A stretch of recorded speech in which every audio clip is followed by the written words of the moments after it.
روانشناسی جنایی شاخه‌ای از جرم شناسی هستش که به طور تجربی حس و انگیزه مجرم رو قبل از ارتکاب به جرم و بعد از ارتکاب به جرم بررسی و مطالعه میکنه و کمک زیادی به کارآگاه‌ها و پلیس ها میکنه. آیا جرائم از کوچیک گرفته تا بزرگ مثل قاتل سریالی چون به مسئله اعصاب و روان مربوط بشن؟ اگه آره، در این صورت چطور میتونیم مطمئن بشیم که اگه اونا رو قصاص کردیم یا یک جنرال پانیشمنتی براش در نظر گرفتیم آیا عدالت رو اجرا کردیم یا نه؟ با مهمون برنامه جیمز فالون در تو با این قضیه قراره صحبت بکنیم.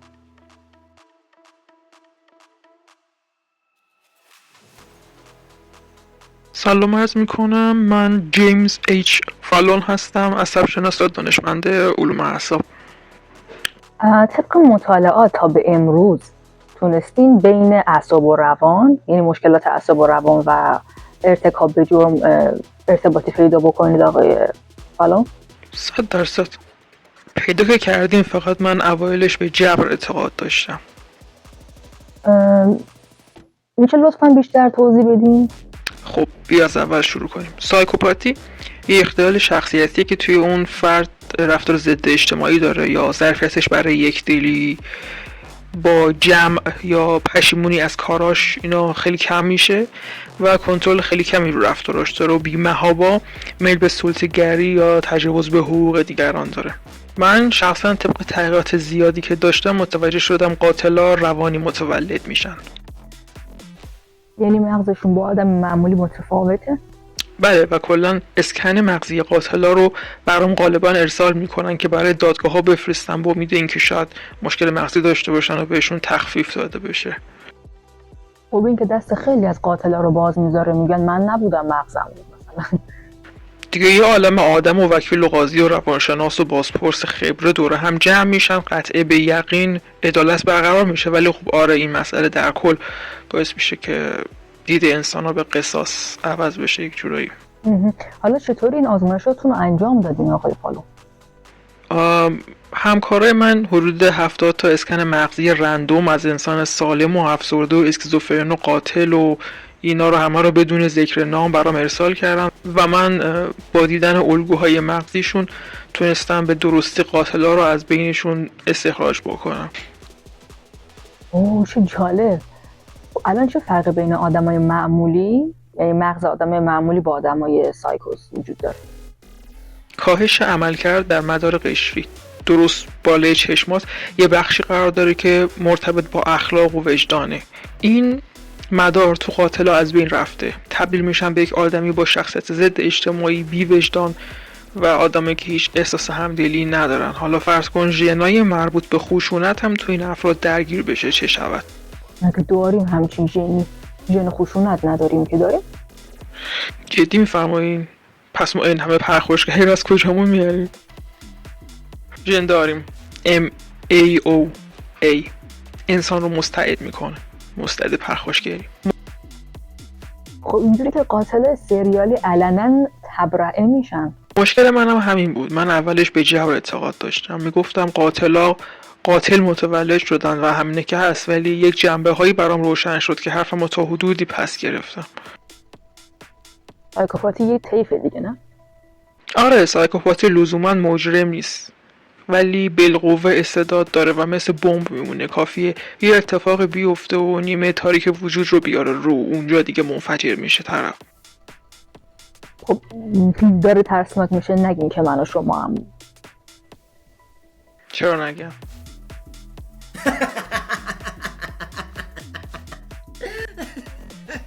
بابا شما ژناتون بده، من قاطی خودتون نکنین. باشه تو اصلا امام.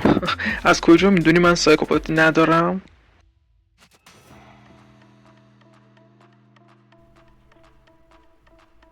خب هیچ سیمتومی نداری، اصلا شبیه آدم قاتل نیستی. قاتلا مگه شاخ و دوم دارم؟ آقا اگه منو به قتل نمیخوای برسونی و تشریح مغز منو انجام نمیخوای بدی، من بپرسم که خب الان چی شد؟ چجوری این تحقیقات رو انجام دادید؟ ماه اکتبر 2005 بود که داشتم توی یک مرکز پژوهشی به اسکنه مغزی نگاه میکردم. هزاران اسکن مغزی ریخته بودن جلوم، از هر گونه آدم سالم و روانی و حتی اسکن خانواده خودم، چون میخواستم درباره آلزایمر تو خانواده خودم تحقیق بکنم. همه این اسکن بود. یه اسکن خیلی نظر منو جلب کرد. قشر مغز و نواحی گیجگاهی خیلی کم کار بود. یک دلی، رفتار اخلاقی، سه صدر، خویشتن‌داری هیچی نداشت. قطع به یقین سایکوپات. میدونستم یکی از اعضای خانواده خودمه. خب تونستین بفهمین کیه؟ چون فکر کنم محقق اجازه نداره این قضیه رو بفهم. آره ولی من پیگیر شدم و فهمیدم دیگه. چی بود؟ بگم؟ نکنه نه. آره. قرار بود یک مصاحبه دوستانه باشه. ببین من بازپرس نیستم. خب من مصاحبه کردم. حالا نمیخواد به ترسی، هنوز یه پارامتر دیگه مونده. به خدا امشب منو میکشی.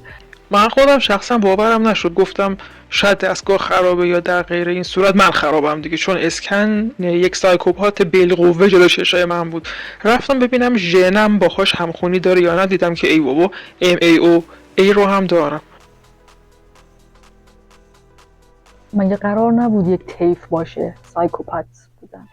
درسته، من همدلی و اینا واقعا ندارم، ولی رفتارمو تو محدوده مقبول جامعه نگه میدارم.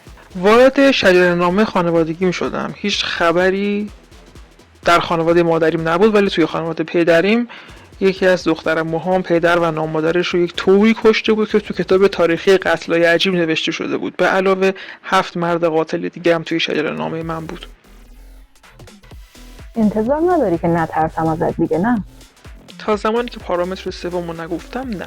میشه سریع‌تر بگی؟ داستان اینه که من با عشق بزرگ شدم. اون عشق از من حمایت کرد. مادرم بعد از چند سقط متوالی من رو به دنیا آورد و این باعث توجه کافی به من شد و سرنوشتم اینجوری عوض شد. فکر میکنم به اهمیت تربیت فرزند و ایجاد یک محیط امن به اندازه کافی پی برده باشین. خب ممنونم. مواظب خودتون، افکارتون و شخصیتتون باشین. ژن قابل ارتقا و تغییر هستش و استعداد و خانواده رو کلاً مسئول ندونید. انسان خود مختارتر از این حرف هست. هم ژنش رو داشتم هم مغزش رو، اما مسائل محیطی مثل یک سپر عمل کرد. بچه و نوه هم در امان نگه داشت. دیگه اونا رو من گردن نمیگیرم. متشکرم. ممنون، قربان شما. متاسفانه بعضی از افراد موفق نشدن چون هم ژنش رو داشتن، هم مسائل مغزش رو داشتن، هم دوران بچگی و خانوادگی خیلی بدی داشتن.